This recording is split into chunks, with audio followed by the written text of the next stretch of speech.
to run against Trump in the Republican side and win, because you're not going to get the Trump supporters. They are all in on Trump, unless he has a stroke, unless something happens that's horrible. They're all in on Trump. If you run against Trump, you're now the enemy of Trump. If I was friends with DeSantis, I'd be like, don't do it. You can't beat that guy. You just can't. When that guy gets out there and he's waving to people and they're going crazy, you're not beating that. There's and the fact that he was the president for 4 years and the country was in a great economic situation, and it looked like his policies were actually effective, and that it looked like the unemployment was down, all business was building, regulations were being relaxed, more things were getting done. You know, when you look at it from a policy perspective, if you just look at it on paper, what he did was effective. A lot of people think it was effective. You don't like him as a personality, so you ignore that. Don't do that. Look at it in terms of a policy perspective. People liked the ideas that he was putting forward. And now you're saying like, oh, the wall is raised. Now the fucking everybody thinks there needs to be a wall. Even the mayor of New York City is now calling to stop immigration into his city.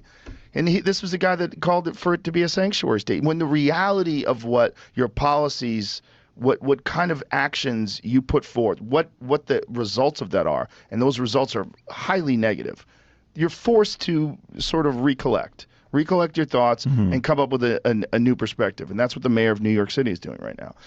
When you just look at what Trump's policies were, and then obviously COVID hits, there's a lot to that, the lockdowns, the economic collapse, all the shit that came with that. None of that is good.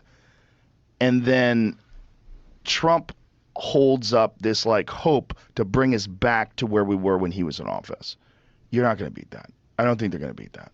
I don't think when you look at the Russia collusion, when you look at the Steele dossier, when you look at all the bullshit they tried to throw at him that we now know is bullshit, not just bullshit, but coordinated bullshit. When you look at the fact that they suppressed the Hunter Biden laptop story and that 51 intelligence agency representatives signed off on that to say that this was Russian disinformation, which they know is not true.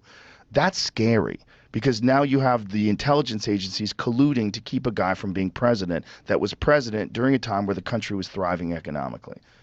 You're not going to beat that guy. Would he get your vote? He'd get my vote before, excuse me, he'd get my vote before Biden. I said that before. I don't think that, I never thought that Biden was going to make it. I never thought that he was going to be functional. You know, like regardless of what kind of power the president actually has. And it appears under Trump, the president has a lot more power than we think they do. But under Biden, it's like he's handled. Like he's just out there talking and saying, the real problem is Donald Trump. Donald Trump, what he's done is terrible. He did in the office. It's all nonsense. It's like everyone's treating him with kid gloves because they don't want to prop up Trump. They don't want to go after him because it'll weaken the Democratic Party.